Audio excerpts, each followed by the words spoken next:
మనది తప్పన్నట్టు ఉండదు. ఎంత గడుసుతనంగా ఉంటాయంటే ఒక్కొక్కళ్ళ మాటలు తమ తప్పు కప్పిపుచ్చుకొని ఇతరుల యందు తప్పు చూపించే ప్రయత్నం చేస్తారు. ఇది అతి గడుసుతనం అంటారు.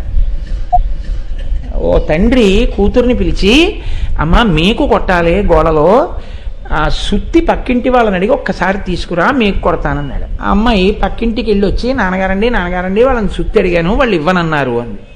ఏమ్మా ఎందుకు ఇవ్వరు అన్నాడు. వాళ్ళ సుత్తి సొట్టలు పడిపోతుందంటే మేకులు కొడితే ఇవ్వనన్నారు అని. ఆయన అన్నాడు, సుత్తి సొట్టలు పడిపోతుందా, ఎంత స్వార్థం, వాళ్ళ సుత్తి మనకెందుకు, మన సుత్తే ఉంది ఇలా పట్టరా అన్నాడు. ఇప్పుడు ఈయనది ఎంత స్వార్థం అంటే వాడితే తన సుత్తి పాడైపోతుందని పక్కింటి సుత్తికి పంపించాడు.